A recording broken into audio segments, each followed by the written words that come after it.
আসসালামু আলাইকুম। ক্লাস 8 এর বাচ্চারা, আশা করি তোমরা সবাই ভালো আছো। আজকে আমরা তোমাদের ইংরেজি বইয়ের এই 5.3.2 অর্থাৎ 68 পৃষ্ঠার যে কাজটা দেয়া আছে, এখানে যে আমাদের 6টা প্রশ্ন দেয়া আছে, এই প্রশ্নগুলোর উত্তর সলভ করব। আচ্ছা, এবং এর আগে আমরা এই যে প্যাসেজটা এটা সলভ করে দিছি, তোমরা চাইলে প্যাসেজের বাংলা অর্থটা সহ দেখতে পারো আগের ভিডিওতে। তো আজকে আমরা এটা উত্তর করব। দেখো, now ask and answer the following questions in pairs or groups. এখন জোড়ায় কিংবা দলে এই নিচে যে প্রশ্নগুলো আছে এই প্রশ্নগুলোর উত্তর দাও। লেটার, তারপর check your answers with the groups next to you. তারপরে তোমার উত্তরগুলো তোমার পরবর্তী যে দলগুলো রয়েছে তাদের সাথে মিলিয়ে নাও। তো এই যে এখানে যে প্রশ্ন 6টা আছে এটা আমরা সলভ করব।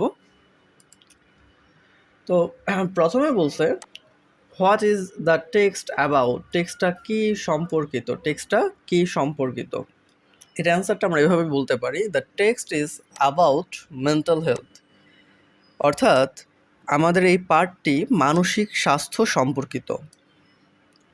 ইট also describes how to schools can play an important role in providing the students with any kind of support they need regarding mental health issues.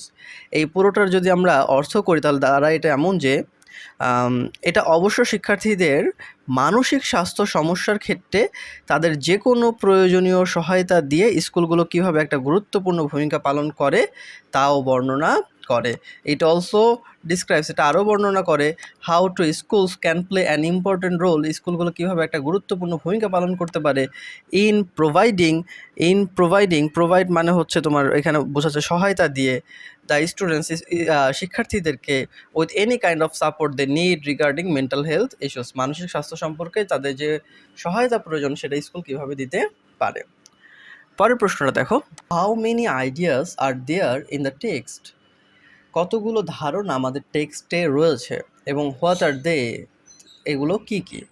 তো আমরা বলবো দেয়ার আর 7 আইডিয়াস ইন দ্য টেক্সট। কয় ধরনের ধারণা রয়েছে? 7টা ধারণা রয়েছে।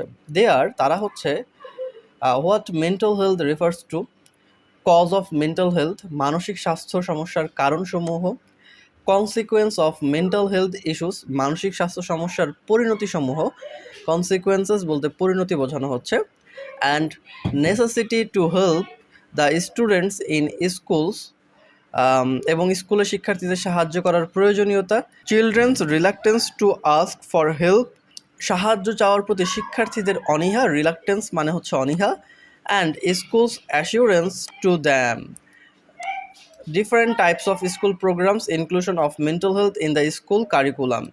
তো এখানে বলছে হচ্ছে স্কুলে বিভিন্ন ধরনের অনুষ্ঠান, স্কুলে পাঠ্যক্রমের মানসিক স্বাস্থ্য সংযোজন, and role of society in helping the students with mental health issues, এবং মানসিক স্বাস্থ্য সমস্যায় শিক্ষার্থীদের সাহায্যে সমাজ কী ধরনের ভূমিকা পালন করতে পারে। এই 7 ধরনের ধারণা দেওয়া হয়েছে আমাদের টেক্সটে।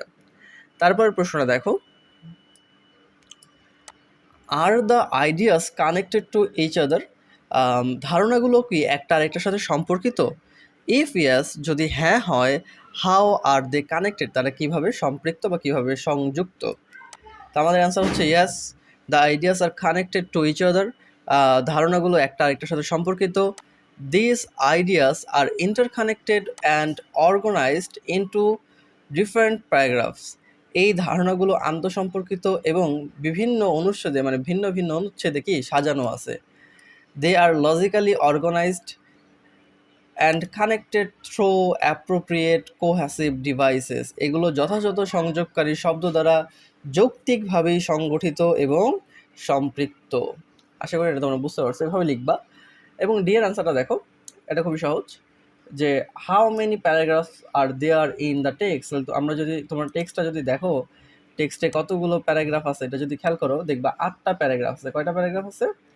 8টা।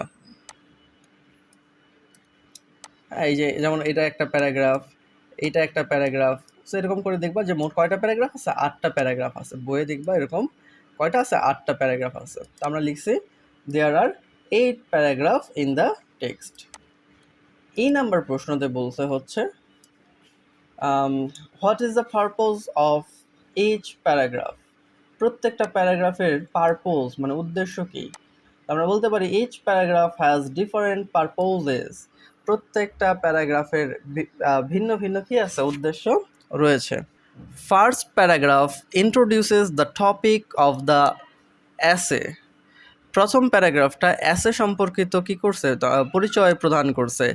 That is mental health issues of the students, শিক্ষার্থীদের মানসিক স্বাস্থ্য সম্পর্কিত আলোচনা করা হয়েছে। Second to seventh paragraphs give more information about the topic through causes, consequences, examples, remedies etcetera. Second to seventh এর মানে হচ্ছে দ্বিতীয় থেকে সপ্তম পর্যন্ত অনুচ্ছেদগুলো গিভ মোর ইনফরমেশন, আরও বেশি তথ্য দিছে অ্যাবাউট দ্য টপিক, তথ্যগুলো সম্পর্কে, থ্রু কজেস, কারণ সম্পর্কে, কনসিকুয়েন্সেস, পরিণতি সম্পর্কে, এক্সাম্পলস, উদাহরণ সম্পর্কে, রেমেডিস, প্রতিষেধক, এটসেট্রা ইত্যাদি সম্পর্কে ধারণা দেওয়া হয়েছে। Last paragraph gives conclusion to all the ideas, এবং শেষ অনুচ্ছেদটি সকল ধারণার উপসংহার দিয়েছে। Last question, if how have the paragraphs been used to organize the ideas of the text? নিচের আমাদের এখানে দেখো, এই যে আমি একটু বইয়ে প্রশ্নটা দেখাই তোমাদেরকে। বইয়ে দেখো এই যে এফ এখানে একটা গ্রিড দেওয়া আছে, একটা ছক দেওয়া আছে। তো আমাদের প্রথমটা করে দেওয়া আছে যে mental health has been dash psychological wellbeing, মানে প্রথম প্যারাগ্রাফ। তো আমাদের 8টা প্যারাগ্রাফ আছে আমরা জানি। তো 8টা প্যারাগ্রাফের আমরা যে শুরুর কিছু লাইন ডট ডট দিয়ে শেষের কিছু লাইন লিখে বুঝাইতেছি যে আমাদের প্রথম প্যারাগ্রাফটা এইটা ছিল। তো এরকমভাবে দ্বিতীয় তৃতীয় এরকম করে 8টা প্যারাগ্রাফ লিখবো। এরপর the idea of the paragraph, এই প্যারাগ্রাফে আমাদের কি ধারণা দেওয়া আছে, এই অনুচ্ছেদে আমাদের কি ধারণা দেওয়া আছে এটা আলোচনা করব। অর্গানাইজেশন মানে হচ্ছে সংগঠন, কি ধরনের সংগঠন লেখক পরিচিত করছে এইটা সম্পর্কে আমরা আলোচনা করব। তো আমাদের 8টা প্যারাগ্রাফের এই যে শুরুর 2-3টা শব্দ এবং শেষের 2-3টা শব্দ মাঝখানে ডট ডট দিয়ে আমরা বুঝাবো যে এটা ওই প্যারাগ্রাফটা বুঝাইতেছে। তো এটা সলিউশনটা দেখো। তো প্রথমটা তো করে দেয়া আছে, দ্বিতীয়টা থেকে দেখি আমরা, চলো। 2 নম্বরটা হচ্ছে আমরা দ্বিতীয় যে প্যারাগ্রাফটা আমাদের অনুচ্ছেদে, তোমরা বইয়ের সাথে মিলিয়ে দেখো, factors of mental health dot dot dot poverty or family issues, মানে হচ্ছে আমাদের দ্বিতীয় প্যারাগ্রাফটা নিলাম। এইটা আমাদেরকে কি ধরনের ধারণা দিচ্ছে এটা এখানে আমি লিখছি। আচ্ছা, এগুলো একটু কালার করে দিই, তোমাদের জন্য সুবিধা হবে বুঝতে। আচ্ছা, তো দ্বিতীয়টা বলতেছে factors of mental health dot dot dot poverty or family issues. এটা আমাদের কি ধরনের আইডিয়া দিচ্ছে যে various factors that lead to mental health issues, various factors that lead to mental health issues, এর বাংলা অর্থ দ্বারা বিভিন্ন প্রভাবক যা মানসিক স্বাস্থ্য সমস্যার দিকে নিয়ে যায়, এই সম্পর্কে ধারণা দেওয়া হয়েছে।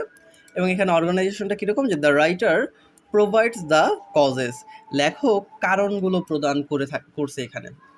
তারপর তৃতীয়টা দেখো, the issues affect the dot dot dot abuse and even suicide, আমাদের তৃতীয় যে প্যারাগ্রাফটা, আমরা এটার শুরুর কিছু অংশ এবং শেষের কিছু অংশ লিখলাম। তো এটা আমাদের কি ধরনের আইডিয়া দিচ্ছে ভাই, প্যারাগ্রাফটা একটু দেখো। Consequences of mental health issues and necessity to help the students, মানসিক স্বাস্থ্য সমস্যার পরিণতি এবং শিক্ষার্থীদেরকে সাহায্য করার প্রয়োজনীয়তা সম্পর্কে ধারণা দেওয়া হয়েছে। এটা অর্গানাইজেশনটা কীরকম, the writer explains the consequences, লেখক এখানে পরিণতি ব্যাখ্যা করেছেন। এরপর আমরা চতুর্থ যে আমাদের প্যারাগ্রাফটা ছিল ওইটা নিয়েছি, যে usually children are afraid dash differently than others, 4 নম্বর যে প্যারাগ্রাফটা বইয়ের। তো এইটা আমাদেরকে কি ধরনের ধারণা দিছে, reasons behind children's reluctance to ask for help and schools assurance to them, এর বাংলা অর্থ দ্বারাই হচ্ছে শিশুদের সাহায্য চাওয়ার প্রতি অনীহার কারণ ও তাদের প্রতি স্কুলের নিশ্চয়তা। এবং লেখক এখানে কি ব্যাপারটা সম্পর্কে আইডিয়া দিছে, যে the writer elaborates the main idea, মূল যে লেখাটা, মূল যে ধারণাটা সেটা লেখক বর্ণনা করছে। 5 নম্বর যে প্যারাগ্রাফ, সেইখানে আমাদের অনুচ্ছেদের ধারণা কি দিছে, যে different types of programs launched by schools to help the students, অর্থাৎ বলা হয়েছে শিক্ষার্থীদেরকে সাহায্য করার জন্য স্কুল বিভিন্ন ধরনের অনুষ্ঠান চালু করা উচিত, এই ধরনের একটা ধারণা দেওয়া হয়েছে। তো the writer provide some solution, তাহলে আমরা বলতে পারি লেখক এখানে কি করছে, কিছু সমাধান দেওয়ার চেষ্টা করছে। তারপর 6 নাম্বারটা দেখো, another initiative that schools dot dot dot and support others. তো এইখানে কি ধারণা পাওয়া গেছে? এখানে পাওয়া গেছে inclusion of mental health in the school curriculum to help students manage their mental health. তা আমরা বলতে পারি মানসিক স্বাস্থ্য ঠিক রাখতে শিক্ষার্থীদের সাহায্য করতে স্কুল পাঠ্যক্রমে মানসিক স্বাস্থ্য সংযোজন করা নিয়ে কথাবার্তা বলা হয়েছে। তো এখানে আমরা বলতে পারি লেখক কি ধারণা দিচ্ছে, the writer continues to provide solution, লেখক এখনও কি করতেছে, সমাধান দিচ্ছে। 7 নাম্বারটা দেখো, also society must break dot dot dot with mental health. এই প্যারাগ্রাফটাতে 7 নাম্বার প্যারাগ্রাফটাতে ধারণা দেওয়া হয়েছে role of society in helping people with mental health issues, মানসিক স্বাস্থ্য সমস্যাগ্রস্ত মানুষদের সাহায্যের জন্য সমাজের কী ধরনের ভূমিকা থাকতে পারে। The writer puts emphasis on some factors, লেখক কিছু প্রভাবকের উপর তোমার আরেকটু কী করছে, জোর প্রদান করছে। লাস্ট প্যারাগ্রাফ, ইন কনক্লুশন, উপসংহারে আমরা বলতে পারি schools play a vital role dot dot dot lives of their students. শেষ প্যারাগ্রাফ, এখানে আমাদের কি ধারণা দেওয়া হয়েছে, কনক্লুশন অন 8 নম্বর প্যারাগ্রাফটা কি ধারণা দিছে, conclusion on schools role in helping students with mental health issues and providing a congenial environment, মানসিক স্বাস্থ্য সমস্যাগ্রস্ত শিক্ষার্থীদের সাহায্যকরণ ও একটা উপযুক্ত পরিবেশ প্রদানে স্কুলের ভূমিকা এবং এর উপসংহার সম্পর্কে ধারণা দেওয়া হয়েছে। তো আমরা বলতে পারি the writer summarises all the ideas and comes to a conclusion, লেখক সবগুলো ধারণার সার সংক্ষেপ করেন এবং উপসংহারে উপনীত হন। তো এই ছিল ভাই আমাদের এই তোমাদের এই কোশ্চেনটার অ্যান্সারগুলো। তো আমি সবগুলো অ্যান্সার লিখে দেওয়ার চেষ্টা করছি, তোমরা এইভাবেই লিখে রাখতে পারো নোট আকারে। তো তোমরা এটা দেখে দেখে করো, যদি কোনো কিছু বুঝতে সমস্যা অবশ্যই জানো, এবং পরবর্তী ক্লাসে আমরা এর পরের যে টপিকগুলো রয়েছে সেই সমাধানগুলো দিব। এই অবধি সবাই ভালো থাকো, আল্লাহ হাফেজ।